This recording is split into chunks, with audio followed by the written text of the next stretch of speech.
Hello everyone. आज इस video के माध्यम से हम जानेंगे mapping of deductions in old income tax versus new income tax 2025।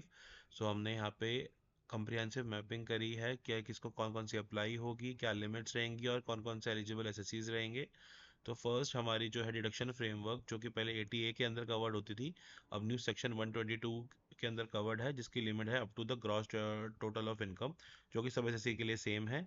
उसी के साथ साथ 80A सबसेक्शन 2 जो कि मैक्सिमम डिडक्शंस के बारे में बताता था, अब वो गवर्न होगा 122 सबसेक्शन 2 के थ्रू, जिसकी लिमिट होगी can not exceed your total deduction can not exceed the gross total income eligible for the all assessees. Same इसी प्रकार 80AC जो कि रिटर्न फाइलिंग कंडीशंस के लिए था, अब वो 122 सबसेक्शन 5 के थ्रू गवर्न होगा, जो कि मैंडेटरी है। सेकंड है deduction in respect of payments, जो कि हम सारे एम्प्लॉयज़ सभी हम अपने रिटर्न्स में लेते थे 80C का बेनिफिट, और वो चैप्टर 6A की डिडक्शंस जो थी 80C का सेक्शन चेंज होके अब हो चुका है 123, जो कि इन्वेस्टमेंट था, लिमिट इसमें सेम है वही 1,50,000 की।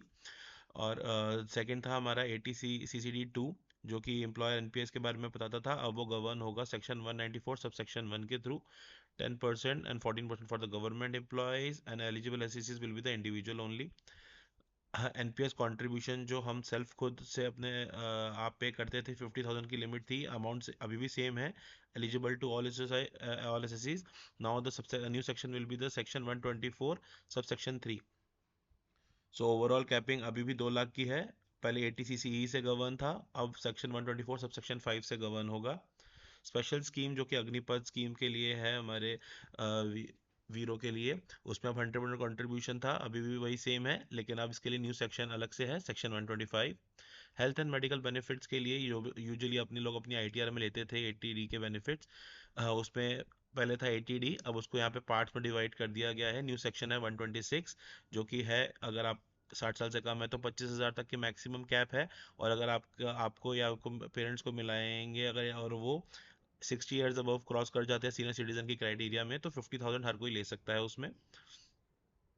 जो कि प्रिवेंटिव हेल्थ चेक केयर के लिए 5,000 का बेनिफिट अलग से मिलता था, वो आज भी है, सभी एसएससीज के लिए सेम है। अब बडी कवन होगा सेक्शन 126 सब सेक्शन 3 से। मेडिकल एक्सपेंडिचर 50,000 तक के लिए अलाउड है, अब ये गवर्न होगा सेक्शन 126 सब सेक्शन 7 से। डिसेबिलिटी डिपेंडेंट, अगर आपके कोई भी लिस्टेड डिपेंडेंट है जो कि डिपेंडेंट की डेफिनेशन में आते हैं और उनकी कोई डिसेबिलिटी है, तो 75,000 एंड सीवियर डिसेबिलिटी के लिए 1,25,000। और अब सेक्शन गवर्न होगा ये 127 से। 80U जो और सेल्फ डिसेबिलिटी की बात करता है, उसमें भी लिमिट सेम है, 75,000 for normal and 1,25,000 for self disability individual के लिए है। अब ये गवर्न है सेक्शन 154 से, यहाँ थोड़ा सा ध्यान रखना है क्योंकि ये उसी लिस्टिंग में नहीं आ रहा है, ये लिस्टिंग से थोड़ा सा बाहर है, तो ये गवर्न होगा सेक्शन 154 से। स्पेसिफाइड डिसीजेस 40,000 एंड 1 लाख की लिमिट है, यहाँ पे सेम है as it is. Old section था 80DDB, अब है 128। एजुकेशन लोन 80E, इसकी कोई लिमिट नहीं थी, बस क्राइटेरिया एक हल्का सा एक डिफाइन था वहाँ पे। एलिजिबल एसेसिस आज भी इंडिविजुअल है, और अब नया सेक्शन है 129। Housing loan 80EE 80EA same 50,000 और 1.5 लाख की लिमिट है यहाँ पे, और नया सेक्शन है 130। इलेक्ट्रिकल व्हीकल 80EEB पुराना सेक्शन, न्यू सेक्शन है 131 अप टू द 1.5 लाख, और eligible assessees will be the individual. Rent 80GG जिनको खुद ब रेंट का बेनिफिट नहीं मिल रहा था, एचआरए का बेनिफिट नहीं मिल रहा था, तो यहाँ पे हम सामने से 80GG में क्लेम कर लेते, जिसके भी अंदर एक लिमिट भी लिखी हुई थी, उसकी कंडीशन है अलग से, वो आप देख भी सकते हैं। अब उसके लिए नया सेक्शन है 132। डोनेशंस, यहाँ पे काफ़ी लोग जो डोनेशंस पेड करते हैं या पॉलिटिकल पार्टीज को डोनेशन करते हैं या साइंटिफिक रिसर्च के लिए करते हैं, तो उसके लिए भी अब अलग से बाइफर्केशन है। नॉर्मल डोनेशंस के लिए जो 4 पार्ट्स में डिवाइडेड थी 50 या 100 में, उसके लिए अब नया सेक्शन है 133। साइंटिफिक रिसर्च के लिए करते हैं तो 100% अलाउड है, जो कि अभी इसमें भी कोई चेंज नहीं है, बट सेक्शन है 134। और पॉलिटिकल पार्टी के लिए कंट्रीब्यूशन के लिए 100% है 80GGC में जो पहले था, अब वो बदल कर हो गया है 135। इंटरेस्ट इनकम सीनियर सिटीजन का नहीं है, अदर देन सीनियर सिटीजन का है। 80TTA अप टू 10,000 सेम है, जो कि 136 से गवर्न होगा। सीनियर सिटीजन के लिए जो 80TTB था, अब वो हो गया है 137, 50,000 तक अलाउड है।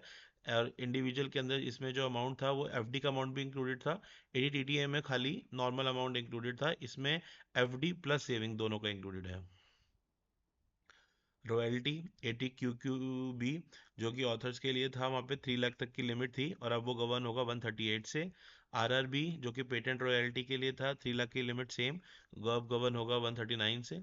अब थर्ड हमारा जो यहाँ पे टेबल है वो गवर्न करती है स्पेसिफिकली फॉर द बिजनेसेस, हाँ, जो PGB में जिनकी इनकम टैक्सेबल होती है। ATIA इंफ्रास्ट्रक्चर रिलेटेड अब गवर्न होगा 141 से। ATIAB SEZ यूनिट्स के लिए था, अब गवर्न होगा 142 से। ATIB इंडस्ट्रियल अंडरटेकिंग के लिए था, वो अब गवर्न होगा 143 से। ATIC स्पेसिफाइड कैटेगरी स्टेट्स के लिए जो था, अब वो गवर्न होगा 144 से। ATID होटल्स अब गवर्न होगा 145 में। ATIE नॉर्थ ईस्ट के लिए जो था वो गवर्न होगा 146 में। ATJJA वेस्ट प्रोसेसिंग का जो था, अब वो गवर्न होगा 147 में। JJA एम्प्लॉय जनरेशन के लिए था, ये आज भी सेम ही है, अब गवर्न होगा 148 से। ATLA IFSC यूनिट्स के लिए जो था वो गवर्न होगा 149 में। लिमिट्स ऑलमोस्ट सेम है, असेसीज की जो कंडीशन है वो भी सेम है, उसमें कोई चेंज नहीं है। अदर डिडक्शंस जो है, ATP कोऑपरेटिव सोसाइटीज़ के लिए था, अब गवर्न होगा 150 में, 100% डिडक्शन अलाउड है to cooperative societies. ATPA producer companies जो कुछ ना कुछ प्रोड्यूस कर रही हैं, अब गवर्न होगा सेक्शन 151 में 100%। और इसके अलावा जो भी अलग रहेगी कैटेगरी वो 152 या 153 में उनको गवर्न किया गया है। So this is all about the deductions, जिसको हम अपने पेज पर भी अपलोड करेंगे, आप जाइए, आप वहाँ पे जाके इसको पूरे को डाउनलोड भी कर सकते हैं।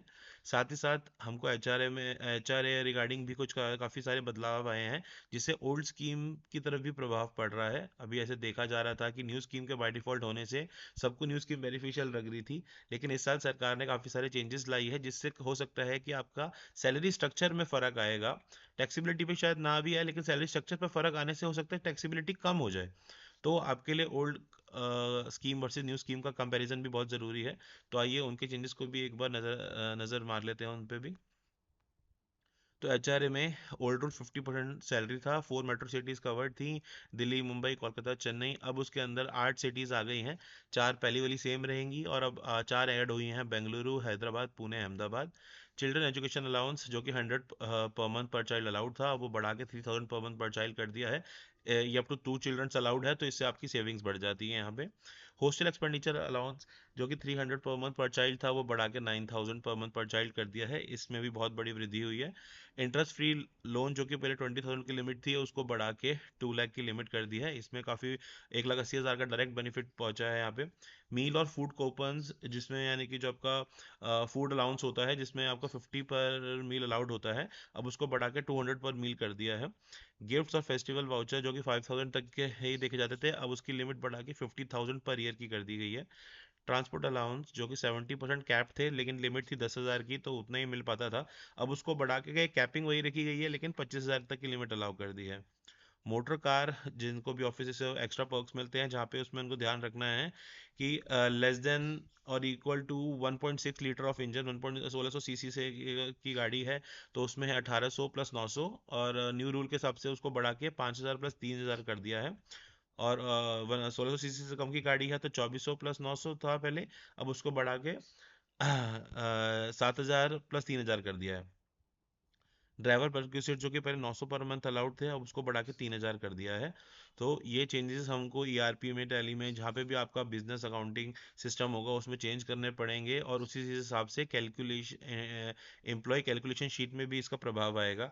तो आप इसको अब कर सकते हैं, क्योंकि ये एप्लीकेबल हो चुका है 1 अप्रैल से। मैं इसको भी लिंक में डाल देते हैं, तो आप चाहें तो इसको डाउनलोड कर सकते हैं। चलिए चलते हैं, थैंक यू।